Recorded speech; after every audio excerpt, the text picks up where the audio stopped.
எனக்கு தெரிஞ்சு 1980கள் 90களில் தான் ஒரு வருடத்தில் ஒரு ஹீரோவுக்கு 5லிருந்து 6 படம் ரிலீஸ் ஆகும். அந்த வகையில் விஜய் சேதுபதி அவர்களுக்கு இந்த வருடத்தில் ரெக்க 6வது படம். ஆண்டவன் கட்டளைப்படி ரெக்க கட்டி பறக்க காத்திருக்கும் மக்கள் செல்வன் விஜய் சேதுபதி அவர்களை பேச வருமாறு அன்போடு அழைக்கிறேன்.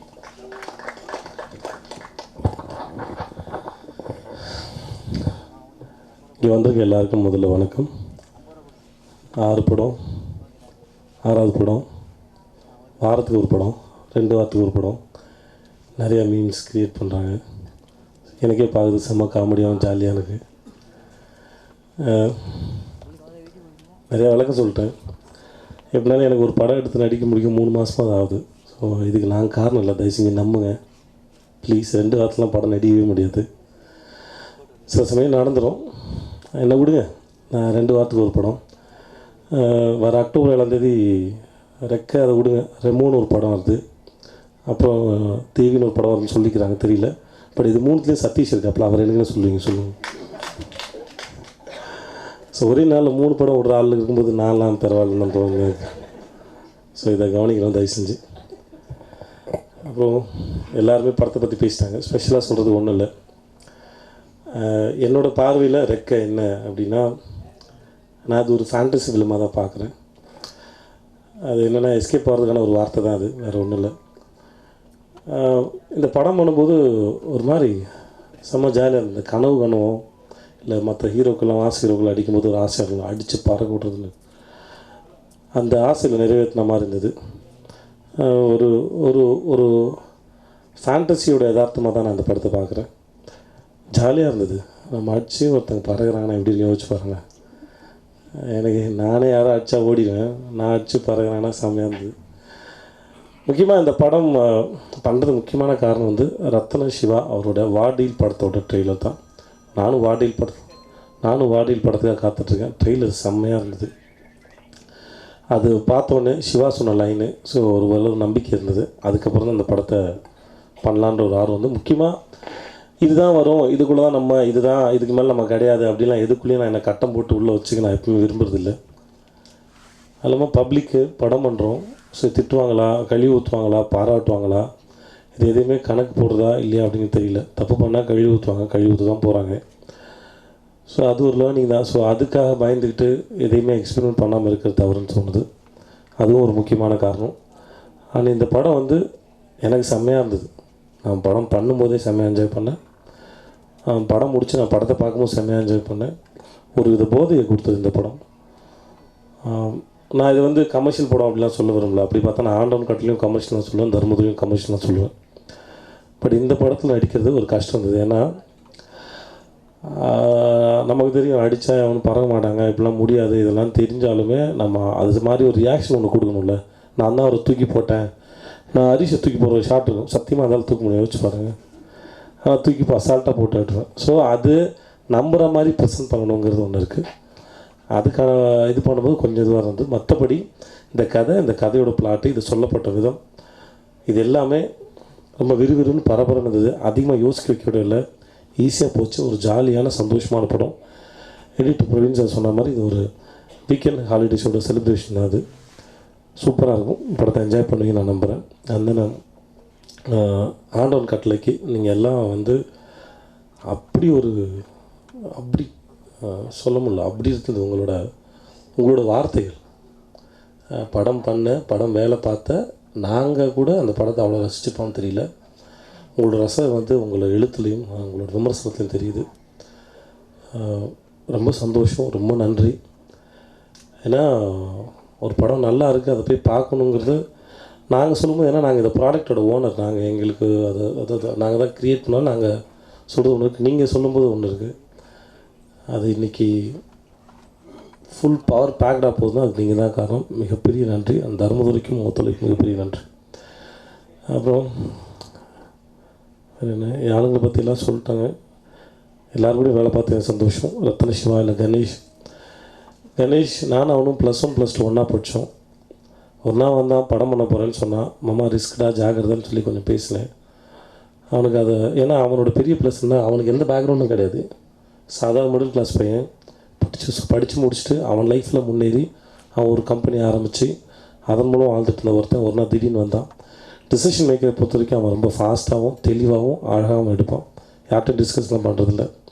அதுதான் அவனோட வளர்ச்சிக்கு முக்கியமான காரணம். இந்த படம் வந்தபோது கூட சினிமாவுக்கு வரலான்னு அவன் சொல்லும்போது கூட நான் அவனை பயமுறுத்தினேன். இங்கே ரா மெட்டீரியல்ஸ் கூட மிஞ்சாதரா, படம் சரியில்லைன்னா ஜாக்கிரதைன்னு சொன்னேன்.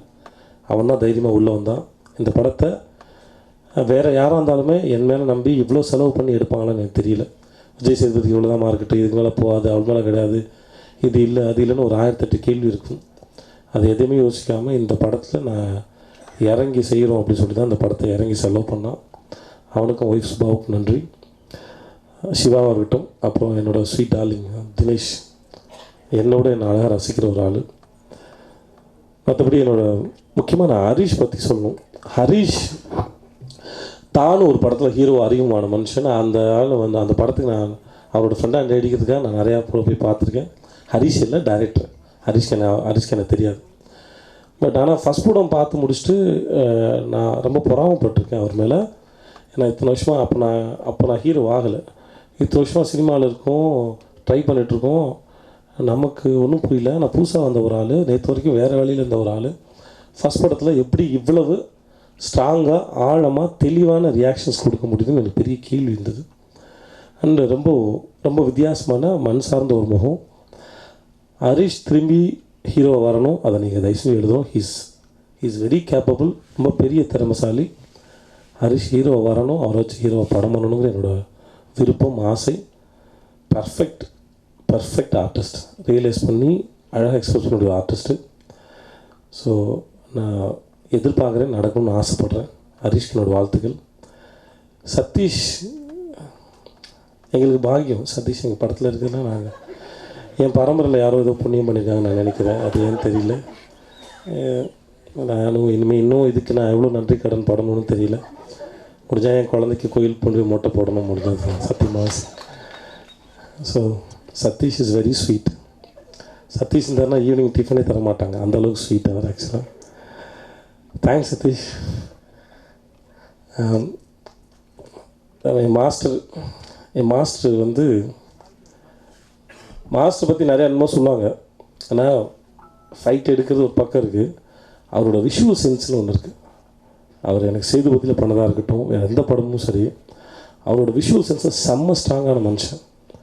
அவர் கூடிய சீக்கிரம் ஒரு ஆக்ஷன் ஃபிலிம் டைரக்ட் பண்ணாலே செம்மையாக இருக்கும் நினைக்கிறேன். வெறும் சண்டை மட்டும் வச்சு அவ்வளோ விஷுவல் சென்ஸில் ஒரு மனுஷன். நிறைய பயம் இருந்தது. நான் நிறையா அவரை டார்ச்சர் பண்ணியிருக்கேன், நிறையா கேள்வி கேட்பேன், டார்ச்சர் பண்ணுவேன். அது எல்லாத்தையும் சிரிச்சிக்கிட்டே பேசுவாப்புல. எனக்கு தெரியுமா அந்த மனுஷன் தாத்தா 2 பேர் பசங்க இருக்கு, தாத்தா தெரியுதா? ஆனால் வெரி ஸ்ட்ராங், ரொம்ப தெளிவாக இருப்பாப்புல. பிரச்சனை அதெல்லாம் கவலையே பட மாட்டாப்புல. என்னாலும் சரி அவர் மைண்டில் இருக்கிற விஷயம் எடுக்காமல் விடவே மாட்டார். அது அவரோட பெரிய ப்ளஸ். இந்த படத்தில் டான்ஸ் மாஸ்டர் ராஜு மாஸ்டரும் அந்த காயத்ரி ரகுராம். ராஜு மாஸ்டர் பற்றி சொன்னால் லெஜெண்ட் இருக்கிறத எப்படி அழகாக பிரமாதமாக பயன்படுத்துங்களா. அவர் அடிச்சு ஆளே இல்லை. 800 பாலுக்கு மேலே பண்ணிட்டாரு. அது எதுவுமே இல்லை.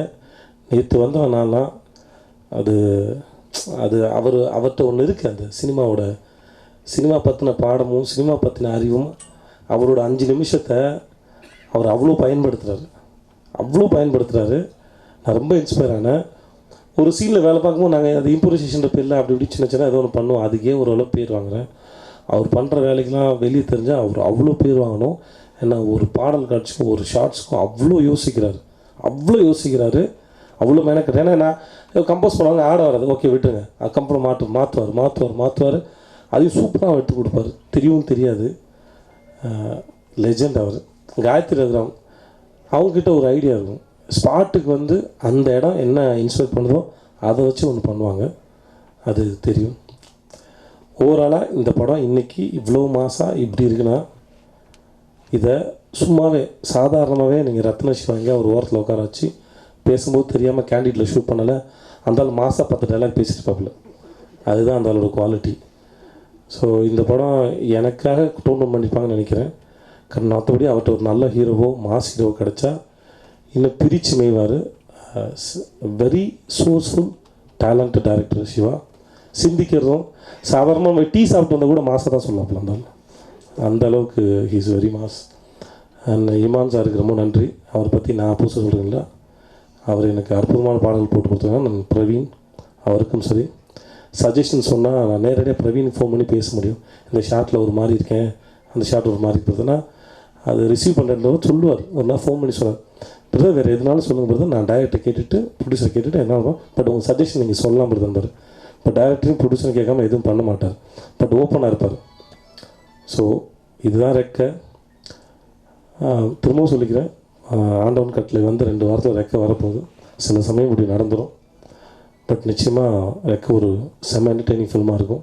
எந்த வகையிலுமே என்னோடய முந்தைய படங்களோட சாயல் இருக்காது. நன்றி நன்றி நன்றி, தேங்க்யூ.